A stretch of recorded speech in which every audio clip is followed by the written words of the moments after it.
I want to thank all those who are responsible for me receiving this high honor, particularly Knight Kiplinger, who himself should get an award for distinguished contributions to journalism.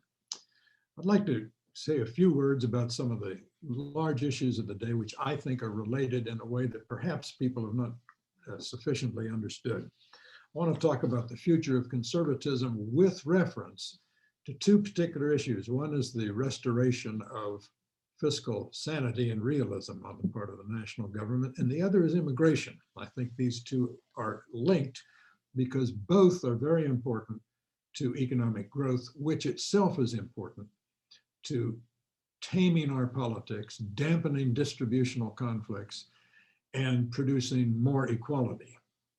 Equality, the great driver of equality, is a tight labor market, and economic growth is essential to that. Let me begin first with economic growth as it's related to the fiscal sanity that we need to reacquire in the midst of this pandemic when we're spending trillions in tranches one after another. It's been well said that the first law of economics is that scarcity is real.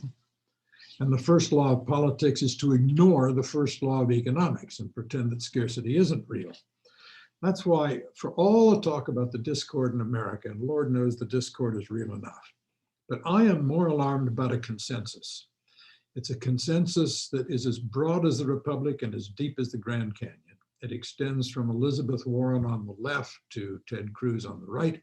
And it is simply this, that we should have a large, generous, interventionist government with a large, generous welfare state and entitlement system and not pay for it. Everyone's agreed on that. The political class, regardless of party affiliation, enjoys giving the public $1 worth of government and charging it only 86 cents for it, or 80 cents, or 75, depending on the year, and fobbing off the rest of it on the unborn, hence unvoting and unconsenting future generations that will receive the bill for this.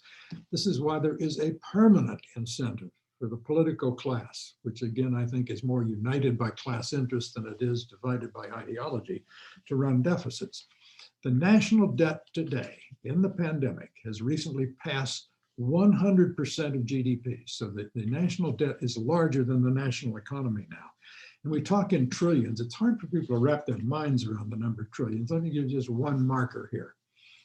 1 trillion seconds ago was 31,000 years ago. We invented agriculture about 10,000 years ago. Trillion is a big number. And unless we begin as conservatives to regain the voice of conservatism as the voice of realism about scarcity and responsibility, this makes conservatism in a way the skunk at the picnic, because they're always telling people things they can't have. But that is a function of a conservative movement and a function of a conservative party. And this is also related to the problem of immigration. The United States has an aging population. Every day, 10,000 baby boomers retire into the Social Security and Medicare entitlement systems, 10,000. By the time they have all retired, the baby boomers, all 77 million of them, in 2030, the average age of the American population coast to coast is going to be higher than it is in Florida today. This matters because the average healthcare costs for an 85-year-old are 5 times higher than healthcare costs for a 55-year-old. I picked 85 for a reason. Americans 85 or older, what the Census Bureau calls the very old, not just the elderly. Americans 85-year-old or older is the most rapidly growing in percentage terms age cohort in the country.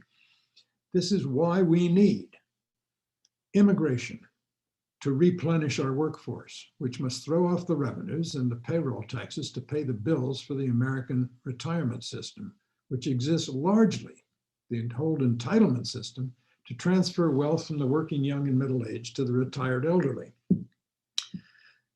We also have a low fertility rate, the lowest at least since the Depression. Indeed, the population growth rate in the last decade, 2010 to 2020, is the lowest population growth rate in this country since the census began keeping track of these things in the 1790.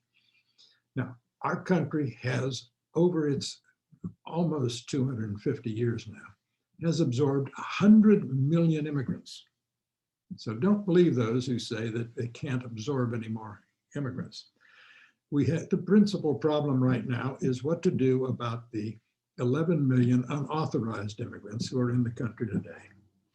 The beginning of wisdom is to recognize something.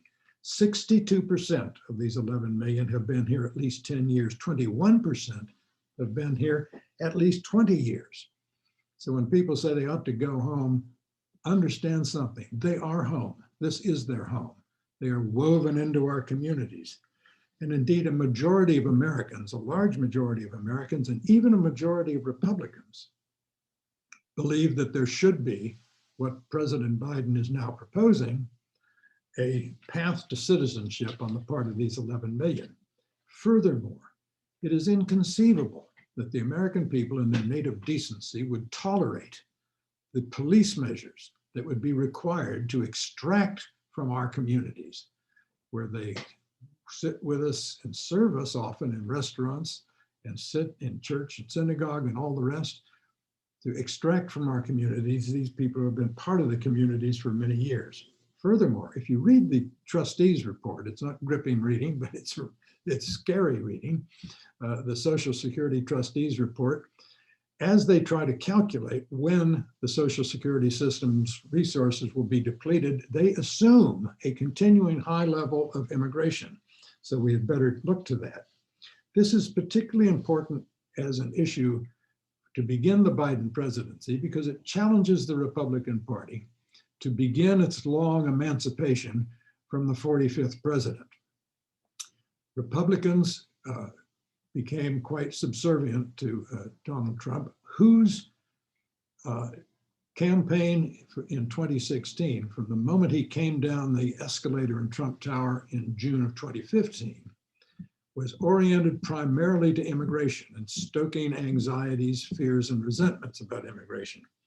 This has made the Republican Party susceptible to a kind of blood and soil ethnic understanding of nationality rather than nationality as embracing the American creed.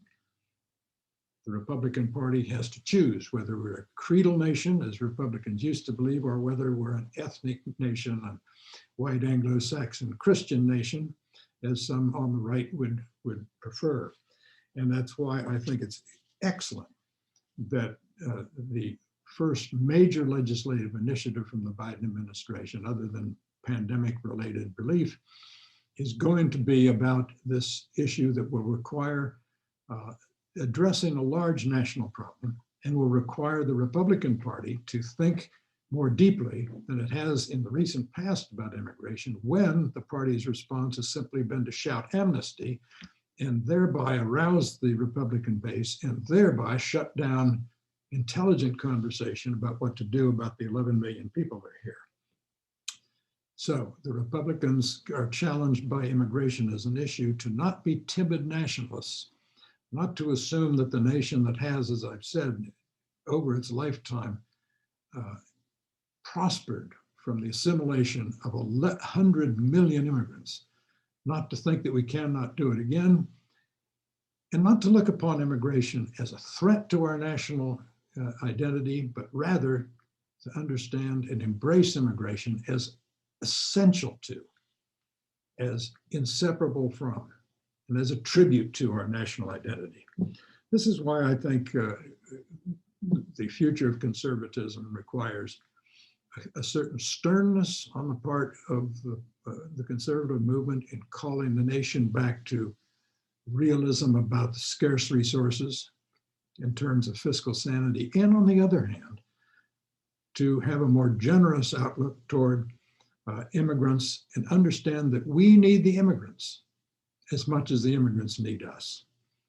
I hope that gives you some sense of my sense of where the conservative persuasion in this country has to go now that it has, I hope, been emancipated from the thraldom it fell into in the last 4 years. Thank you for hearing me out.